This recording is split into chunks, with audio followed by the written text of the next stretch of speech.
안녕하세요, 여러분. 전찬일의 찬스무비 전찬일입니다. 최근 몇 주 동안에 걸쳐서 그야말로 평상시에 보기 쉽지 않은 아주 괜찮은 웰메이드, 잘 만들어진 다양성 영화들이 연속 선보이고 있는데요. 오늘 소개할 영화는 지난 22일 개봉한 영화죠. 케이트 블란쳇의 연기가 하도 돋보여서 오는 3월 12일 개최될 제95회 아카데미 상에서 여우주연상 수상이 유력시 되고 있는 타르라는 영화입니다. 이미 예고했었죠. 프랑스어 오정의 피터 본 칸트와 더불어 타르에 대해서 예고했었는데 별도로 좀 짚어야 될 필요가 있어서 오늘은 집중적으로 타르 속으로 들어가 보도록 하겠습니다. 사실 타르와 더불어 선보인 영화는 한국 영화 카운트도 있었고요. 또 서치 2도 있었고 그 두 영화들이 일반 관객들한테는 더 환영받고 더 많은 관객이 들겠지만 영화 평론가 입장에서 좀 집중적으로 파고 들어갈 필요를 느낀 영화는 바로 타르라는 영화입니다. 타르는 저는 실존 인물인 줄 알았는데 실존 인물은 아니고요. 가상 인물인데 세계 최고의 교향악단이죠. 베를린 필하모닉의 수석 지휘자, 여성 지휘자인 리디아 타르에 대한 일종의 정기성 휴먼 드라마입니다. 제가 사실 예고할 때는 좀 이렇게 정보가 부족해서 마치 이 영화가 이제 실존 인물을 다룬 것처럼 오해를 했었고, 그래서 인터넷에서 리디아 타르를 아무리 찾아보더라도요, 타르 외에는 설명이 별도로 나오지 않더라고요. 그런데 제 찬스 무비의 어떤 팬이 실제 인물이 아닌 걸로 알고 있다라고 댓글을 달아줘서 꼼꼼히 찾아보니까 가상의 인물이더라고요. 그래서 그 점은 여러분들한테 양해를 구하도록 하겠습니다. 자, 리디아 타르는 그야말로 가상의 인물이지만은 아주 실존 인물처럼 오해를 불러일으킬 만큼의 아주 실력 있는 그런 여성 지휘자입니다. 그런데 제가 앞에 여성이라고 붙였지만은 이 리디아 타르, 이 타르는 실제로 본인이 여성이라는 자각을 특별히 갖고 있지 않습니다. 그것은 뭐냐면 이런 류의 영화가 흔히 취하기 쉬운 페미니즘적 애티튜드를 이 영화는 취하지 않는다는 거죠. 우리가 여성의 경우는 마에스트로가 아니고 마에스트라로 칭해야 됩니다. 그런데 이 리디아 타르는 스스로 마에스트라 임을 그렇게 드러내지 않으면서 스스로 마에스트로로 칭하고 또 주변에서 마에스트로로 불려지길 원합니다. 그런 점에서 여성이 주인공이면서 그 주변 인물들도 여성이 중심이면서 이렇게 끌어가는데 놀랍게도 이 영화는 여성 감독이 아니고 남성 감독이 만들어서인지 특별히 페미니즘적인 그런 노선을 펼치지 않는다는 점에서 인상적입니다. 그것이 긍정적일 수도 있고 부정적일 수도 있는데요. 만약에 부정적으로 본다면은 여성 중심의 서사임에도 불구하고 여성성을 전면에 부각시키지 않는 이 영화의 노선에 대해서 못마땅해 할 수도 있을 겁니다. 감독은 토드 필드입니다. 여러분이 혹시 케이트 윈슬렛이 주연했던 리틀 칠드런이라는 영화를 기억하시는지 모르겠습니다. 2006년에 선보였던 영화인데요. 케이트 윈슬렛이 당시 아카데미 여우주연상 후보에 올랐었죠. 수상에는 실패했지만. 그러니까 그 영화 이후에 16년 만에 선보이는 영화입니다. 타르는 작년 베니스 영화제에서 경쟁 부문에 선보이면서 케이트 블란쳇에게 볼피컵 여우주연상을 안겨준 그런 영화입니다. 자, 세계 3대 영화제라고 칭해지는 베니스 영화제에서 여우주연상을 받았다는 것은 그만큼 케이트 블란쳇의 연기가 걸출하다는 것을 의미할 텐데요. 그 이후로 지금 웬만한 연기상은 다 휩쓸고 있습니다.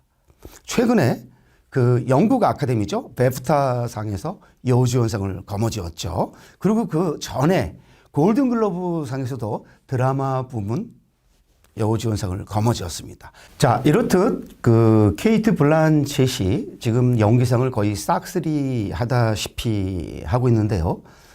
아카데미에서 이번에 케이트 블란쳇에게 여우주연상을 안기지 않는다면은 아마 아카데미 회원들이 그 비난을 받지 않을까 이렇게 예상하고 있습니다. 저도요, 압도적으로 케이트 블란쳇이 차지할 거라고 예상하고 있습니다. 오해하지 마세요. 그렇다고 다른 여우주연상 후보들이 연기를 못했다는 의미는 아닙니다. 지금 양자경, Everything, Everywhere, All at Once. 제가 볼 때 그 케이트 블란쳇을 위협할 수 있는 그 거의 유일한 그 다크호스인데요. 그 둘 중에 한 사람이 받겠지만 제가 볼 때 연기의 질감이나 그 강렬함, 그 임팩트에서는 사실 양자경이 케이트 블란쳇에 비교될 수 없다는 게 제 입장입니다. 그 외에 그 말린 먼로의 그 삶을 그린 블론드의 아나데 아르마스라든지, 그 다음에 투 레슬리의 안드레아 라이즈버러라든지, 그리고 그 스필버그의 이게 몇 개 이상을 안겨줄지 모르겠습니다만은 더 파벨만스의 미셸 윌리엄스 등 쟁쟁한 여배우들이 있긴 있지만은 제가 볼 때 연기 면에서 타르의 케이트 블란쳇을 이기기는 좀 어렵지 않겠느냐 이렇게 예상하고 있습니다. 제가 볼 때 이 타르는요, 케이트 블란쳇에 의한 케이트 블란쳇을 위한 영화라고 해도 과언이 아닙니다. 그만큼 케이트 블란쳇은 리디아 타르라는 그 걸출한 베를린 필하모닉의 수석 지휘자니까 얼마나 뛰어난 능력을 갖고 있는 여성입니까? 그러면서 어떤 남성 뮤지션과 비교해도 뒤떨어지지 않는 그런 걸출한 카리스마와 실력을 발휘하는 그 리디아 타르를 그야말로 완벽하게 연기하기 때문에 제가 볼 때 이 영화를 보신 분들은 케이트 블란쳇의 생애의 대표작은 아마 타르라고 다 평가하지 않을까 이렇게 보고 있습니다. 그 전에 그러니까 아카데미 여우주연상을 안겨줬었죠. 2014년에 블루 제스민. 그렇죠? 블루 제스민 그동안 어떻게 보면은 케이트 블란쳇의 최고작이라고, 연기 최고작이라고 흔히 알려졌었는데 아마 블루 제스민에서 타로로 넘어가지 않을까. 그리고 이제 2005년도죠. 마틴 스코세지의 에비에이터에서 아카데미에 후보 지명되면서 내친김에 그 여우 주연상이 아니고 조연상까지 거머쥐었었는데 이번에 이제 아카데미 세 번째에서 그 아마 세 번째 수상을 하게 되지 않을까 예상하고 있습니다. 그렇다고 해서 이 영화가 케이트 블란쳇의 연기로만 승부 거는 영화는 아닙니다. 물론 연기가 가장 이 영화의 큰 매력이긴 하지만요. 이 영화에서 같이 조연으로 그 연기하는 그 다른 여배우들도 우리가 눈여겨봐야 됩니다. 이 영화는 그 호주 출신의 그 할리우드를 대표하는 케이트 블란쳇 외에도 지금 프랑스를 대표하는 여배우이죠. 노에미 멜랑. 여러분 타오르는 여인의 초상을 보신 분들은 아마 이 여배우에 대해서 강렬한 인상을 갖고 있을 텐데 그때 화가 역으로 나왔었던 노에미 멜랑, 그리고 최근에는 파리 13구 자코 오디아르의 파리 13구에 나왔었던 노에미 멜랑이 조수역, 나중에 그 떠나가긴 합니다만은 그 리디아 타르의 아주 훌륭한 조수역을 연기하면서 그 역시 노에미 멜랑이라는 어떤 감탄이 나올 만큼 실감 넘치는 연기를 또 보여줍니다. 자, 이렇게 할리우드를 대표하는 케이트 블란쳇, 프랑스를 대표하는 노에미 멜랑, 그리고 또 한 명의 여배우, 독일을 대표하는 니나 호스. 독일을 현재 대표하는 두 여배우는 니나 호스와 더불어 다이앤 크루거입니다. 2017년 칸 영화제 여우주연상을 거머쥐었던 다이앤 크루거, 파티 아킨의 심판이라는 영화로 칸의 여왕이 됐던 그 다이앤 크루거와 더불어 지금 쌍벽을 이루는 한 여배우가 그 니나 호스인데 이 니나 호스는 지금 독일을 대표하는 명장이죠.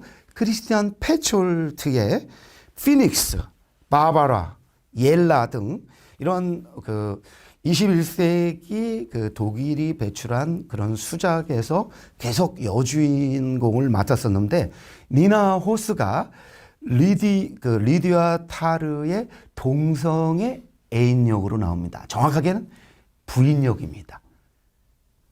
두 사람 사이는 부부로 살아가면서 입양을 한 거겠죠? 한 아이를, 딸애를 키워나가고 있는데 영화에서 그 리디아 타르가 남자 역을 맡고 니나 호스가 여자 역을 맡는데 그렇다고 이 영화가 두 사람의 그 동성애를 육체적 묘사를 통해서 보여주고 그러는 건 아닙니다. 이들은 그러한 육체적인 교감보다는 오히려 정신적 교감에 이 영화는 충실합니다. 그리고 이 영화가 등급이 15세라는 것도 이제 굉장히 크게 작용했을 텐데요.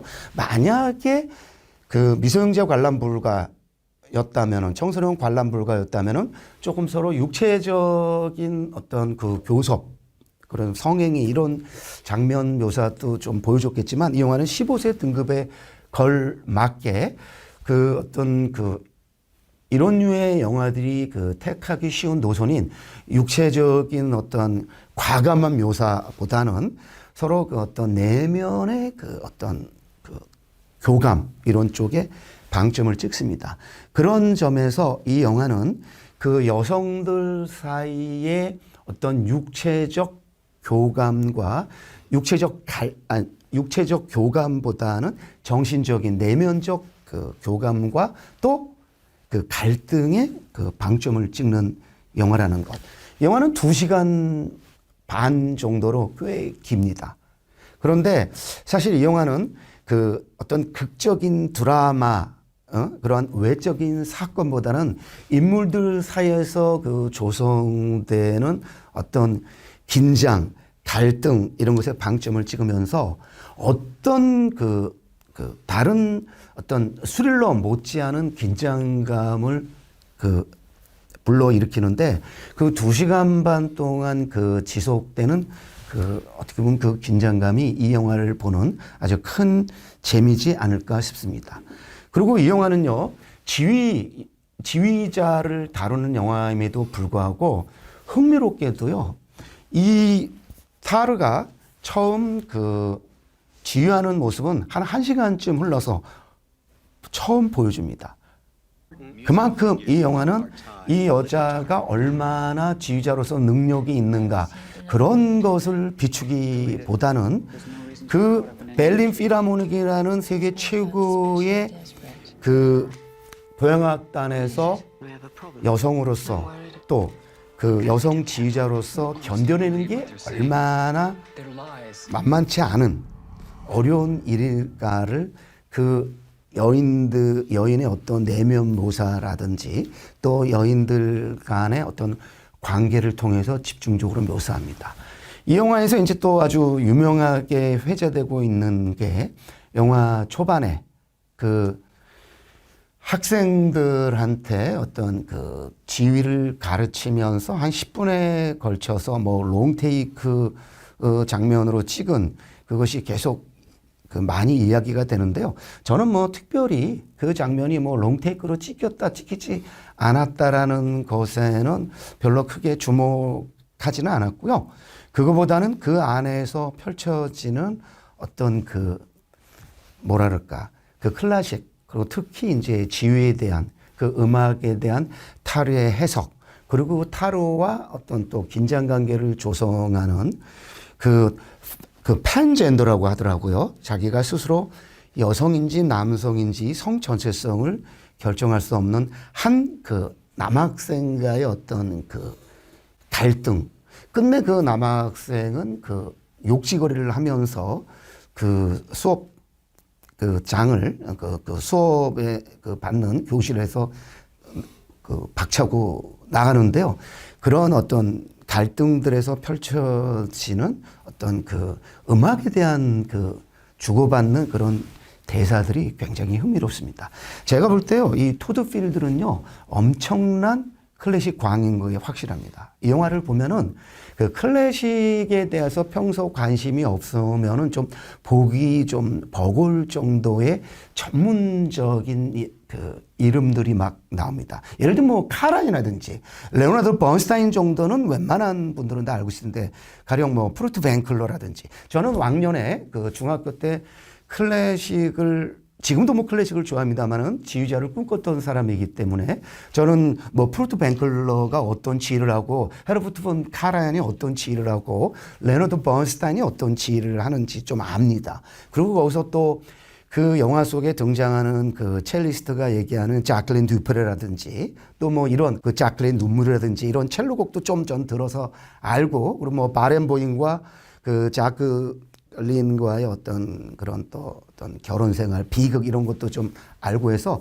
저는 정말 이 영화를 굉장히 흥미진진하게 아주 그 뭐랄까 액션도 없이 어떤 인물들 간의 어떤 내면의 갈등을 중심으로 펼쳐지면서 이는 영화임에도 불구하고 어떤 액션 영화 이상의 긴장감을 느끼면서 봤는데 여러분도 아마 좀 이렇게 클래식을 평상시에 좀 좋아하는 시는 분이라면은 그 긴장감 저 못지않게 느끼면서 보실 수 있을 거라고 저는 확신합니다. 그래서 사실 이 타르라는 영화는 그 대중들이 많이 가서 보는 영화는 아니고요. 이른바 시네필들 그리고 평상시에 그 액션 위주의 영화라든지 어떤 외적 사건 위주의 영화 그런 영화보다는 어떤 내면의 울림이라든지 내면의 그 교감에 좀 방점을 찍고 영화를 보신 분들한테는 아주 굉장히 반가운 영화일 거라고 저는 확신합니다. 이 영화를 보시다 보면은요, 여러분 작년에 그 반 클라이번 그 피아노 국제 콩쿠르에서 그 1등을 한 그렇죠? 이민찬. 지금 이민찬 신드롬을 일으키고 있는데 거기서 그 라흐마니노프 연주를 할 때 그 지휘를 했던 그 지휘자 기억나세요? 마틴 알소비라고 여성 지휘자였죠. 그렇죠? 볼티모어 교향악단의 음악 감독이고 그 상파울로 그 브라질 상파울로 그 교향악단의 그 수석 지휘자였는데 아마 이 영화를 보면 자연스럽게 마틴 알소비 떠오를 것 같고요. 그 다음에 이제 2019년에 국내 개봉됐던 2018년작이죠. 더 컨덕터라는 영화가 떠오르실 겁니다. 보지 않으셨다면은 더 컨덕터를 찾아보기를 여러분 권합니다. 이 영화를 보다 보면요. 이 타르에서 한 명의 그 여성 지휘자를 언급을 합니다. 안토니아 브리코라는 이름입니다. 여러 차례에 걸쳐서 본인한테 가장 그 지대한 영향을 미친 그 여성 지휘자인데 더 컨덕터는 바로 안토니아 브리코라는 실존했던 그 여성 지휘자 20년대 후반과 30년대에 어떤 전 세계에서 아주 괄목할 만한 활약상을 펼쳤던 뉴욕 필하모닉에서 그 여성 사상 최초로 그 지휘를 했던 그 안토니아 브리코에 대한 그 언급이 계속 나오는데 바로 안토니아 브리코에 대한 그 이야기를 다룬 영화가 더 컨덕터입니다. 그래서 타르를 보시면서 그 더 컨덕터를 같이 연기해서 보면은 아마 더 컨덕터도 굉장히 흥미로우실 거고 이 타르란 영화도 훨씬 더 흥미롭게 보실 수 있지 않을까 이렇게 생각합니다. 사실 여성 지휘자 흔치 않죠. 우리나라에는 제가 떠오르는 이름이 이제 여자경이라든지 또 뭐 성시연 그리고 개인적으로 좀 친분이 있는 대전에서 활동하는 김덕규 그런 교수 뭐 이렇게 몇 분이 있는데 사실 이제 갈수록 그 그러니까 여성들이 이제 그 교향악대에서 차지하는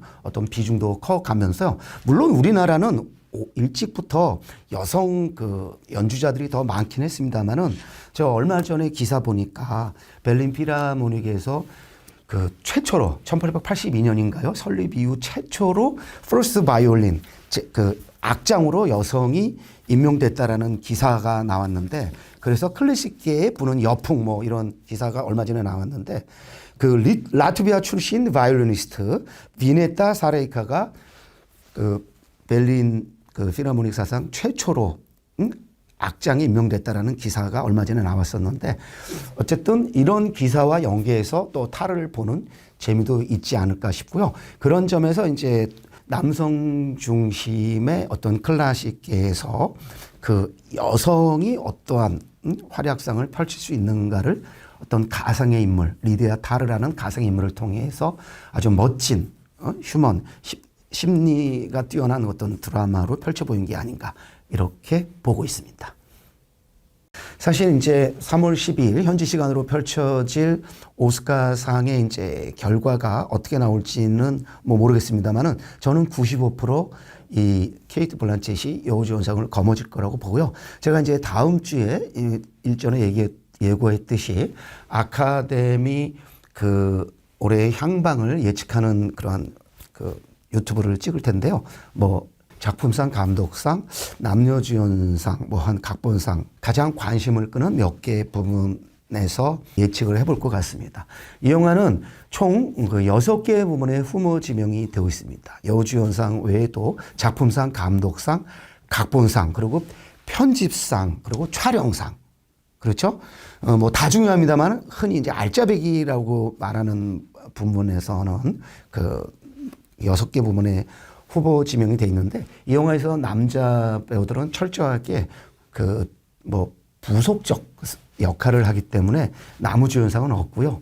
특별히 그 남자 배우에서는 이렇게 주목을 끄는 경우는 없습니다. 그래서 그 케이트 블란쳇을 포함한 노에미 멜랑, 니나 호스 등 이 세 그 지금 모카 세계에서 가장 잘 나가는 그 세 여배우들의 어떤 연기의 그 케미 그리고 각각의 어떤 펼치는 어떤 연기의 력 이런 것들을 즐기는 재미 그리고 또 휴먼 드라마로서 그 남성 중심의 세계인 그 지휘자로서 살아남기 위해서 이 리디아 타르가 어떤 그 행보를 펼치는가 재밌게 볼 수 있을 것 같고요.